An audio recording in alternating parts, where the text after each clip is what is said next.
So welcome everybody and welcome back for many of you, and I'm Scott Sawyer, and we're going to talk about new patients today, which is just a great subject. But I just want to say, first of all, don't we just have the best profession in the world? Dr. King? I just love it. I mean, we've been just jamming in practice and serving a ton of people and getting our hands on babies and really ensuring the health of the next generation through chiropractic care. And I don't care if they try to take our subluxations away. I don't know if you've been following the media. There's this little thing about subluxation, but I'm understating that a lot. But they can't take that away because it's the truth, and it's stood the test of time for 100 and what do we have?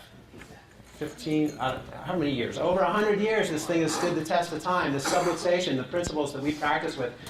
And every day that we're in practice, removing those subluxations for our patients ensures that our patients are going to be healthier, they're going to live more vibrant, they're going to be more fulfilled, they're going to have better relationships. And not only that, but if you've read the book Giving by Bill Clinton, in his book he has a quote where he says that for the first time in the history of the United States, our children are not expected to live the lifespan that we're going to live as adults today. So as tragic as that sounds and as scary as that is, because it could become a reality, it's up to us to change that. We have to get our hands on as many people as possible, get them out of the pharmaceutical paradigm. I was trying to think of a nice word to use for that. I could think of a lot of other ones. But we've got to get them out of that paradigm, and the only way that we can do that is to tell the story and to get our hands on as many people as possible. And of course, the pharmaceutical industry would have it completely different. The faster that we get sick, the better for them, and the longer it lasts, the better for them. And the later that we die, actually, they would like us to live a longer lifespan.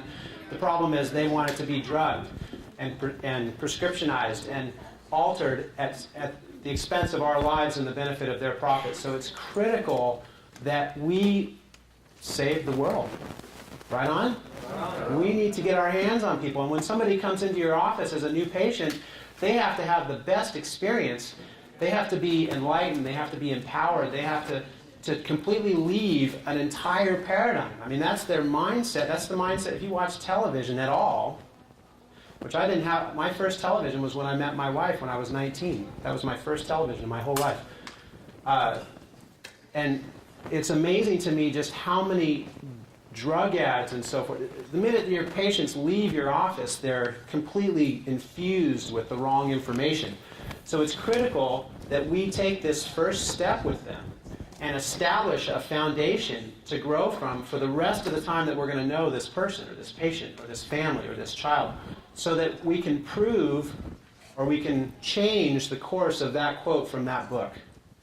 Right on? So our next generation will live as long as us, or longer, but they'll enjoy their health in different ways than many of us are enjoying these today.